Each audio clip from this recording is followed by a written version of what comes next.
Hey Guardians, what's going on? Drewzy here with another video for Destiny 2 here on the channel, and in today's video we are breaking down the first Nightfall that is launched for Destiny 2, which of course is the arms dealer where you fight Zahn on the EDZ. And in this Nightfall I'm going to break down some key tips that you're going to need to know for the Nightfall. Number one, you're going to need to be able to unlock the Nightfall, which means you'll need the Nightfall Strike playlist. In order to get the Nightfall Strike playlist, you must be at least level 20, and you must have beaten all of the story modes. Savannah will have a quest to do two strikes. Do those two strikes, then you're going to have to go back. You're going to have to go to orbit, then go back to the tower to unlock the quest to get the Nightfall Strike. Once you have the Nightfall Strike capability in hand, preferably you're going to want two people that you're competent and you know how to play with.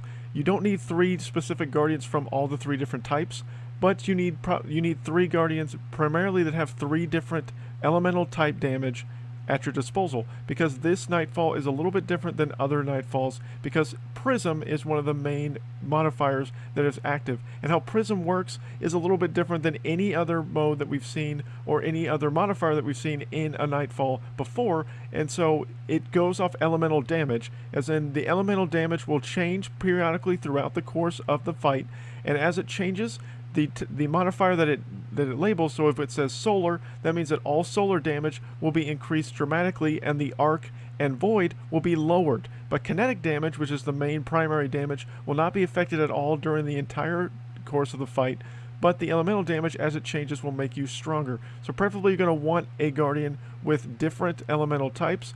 We went with a Golden Gun Hunter, we then went with a Ultimate Power Warlock, and we went with a Void Titan. And it seemed to work really well for us. The Void Titan was able to be good defensively. It was also able to put out some decent damage.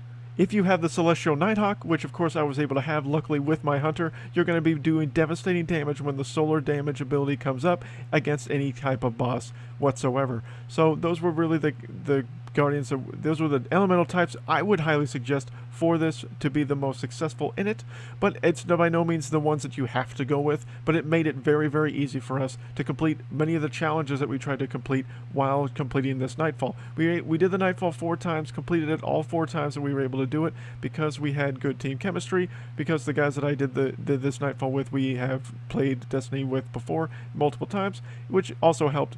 But again, there is no matchmaking system for the Nightfall, so you're going to need to either go and find a looking for group type scenario, or hopefully have people or clanmates that you know to play with. Also, to go along with Prism, a big key element is you're going to want your secondary and your heavy weapon to all be different elemental types, and preferably elemental types different from your main super. So you're going to want your subclass to be a different elemental type than your secondary and your power weapon, and that also needs to cycle in different with your teammates. You're really going to want to focus on those key aspects to be the most successful. Also, pay close attention, call out. Communication is key in a Nightfall and a raid all the time. Constantly communicate. Tell your teammates what type it's going to change. It's going to show up in the bottom left-hand corner of your screen right above your super bar. You can't miss it. You may miss it at times because it's very quick, but every time you see it, call it out. Even if somebody else on your team calls it, call it yourself so you can remind yourself, hey, it's Solar next. By the way, the rotation will stay the same. Once Arc goes, I believe it is Arc, Solar, and then Void. I could be wrong in that. Please, let me know if I'm wrong. But whatever the order is, it will stay the same. The order will not randomly change, so it may not be it's not going to be Solar twice in a row or Void twice in a row or any of those. It's going to go in the same consistent order. So once you kind of figure out what the order is, you'll know, okay, the next one is going to be Arc, and then after that, okay, it's going to be Solar now, and so on and so forth. So pay attention to those things, and it's going to help make this much, much easier. Also, the other modifier that is active is called Time Warp. Time Warp is a little bit different as well, where there is a time limit to the Nightfall. You have to beat the Nightfall before the time limit runs out. And of course you're thinking, oh no, I only have 10 minutes to complete it. That's not the case. Any kill that you get against an enemy will increase the timer. So against common style enemies, very weak enemies, will get 2 seconds. The elite style enemies will give you 7, and I think the middle tier ones will give you 5. So you get time back, of course, as you're fighting along, but of course the stronger the enemies, the more time you're going to get. But there's going to be times where you're just going to need to run through it. You're going to need to go past the enemies to try to get to the next area as quickly as possible so that you can beat the Nightfall within the time limit. So I mean, those are two big key factors, of course. So always check the modifiers before you do any Nightfall. This is going forward and any Nightfall going forward, but primarily we're focusing on the main Nightfall that is the current first Nightfall that's active within the game. And of course these modifiers will change. I don't know what the modifiers are going to be in the next Nightfall strike, but I'm looking forward to playing it and of course having that nice challenge. So now we've talked about the main things. So then of course you're going to need to, you can run through the Nightfall, kind of a dry run the first time through. Preferably you're going to want your light level to be at least 240, I believe, in order to do the Nightfall, but you're going to want to obviously be as high a light level as you possibly can. Most of us were in the 250s when we did do this Nightfall, and it helped make it a lot easier. The higher the light level makes you do more damage and take more damage. So of course you always want to be as high a light level as humanly possible anytime you're doing a Nightfall or a raid. So I think the raid has been announced at 260 light will be the light level that you'll need to do the raid. I'm already at 270, and I know a few other people in my clan and in my group that are 270. Get your light level as high as you can, people. It's just going to make it easier for you. It's going to make your experience better because you're not dying constantly all the time. But be cautious, know your role, be sure that you pay attention to the bottom left hand corner so that you know what the archetype is, and then just, you know, just work your way through it. Have fun doing it. But of course it is challenging. That is part of what the Nightfall is all about. You will get some nice rewards if you are able to complete it, and of course just, you know, grind through it. One other big key difference is the fact that this Nightfall strike, that you can do the same Nightfall with the same character 3 times and still get gear and loot for it. Because Destiny 2 is a little bit different than Destiny 1, as you don't need to do the Nightfall individually with 3 different characters. You can do the Nightfall with the same character 3 different times, similar to the raid when the raid comes out next Wednesday, which it has been announced the second week. Wednesday the second week is when the raid will come out. Both those things can be done by the same Guardian 3 different times, and you get gear and loot each time that you do it.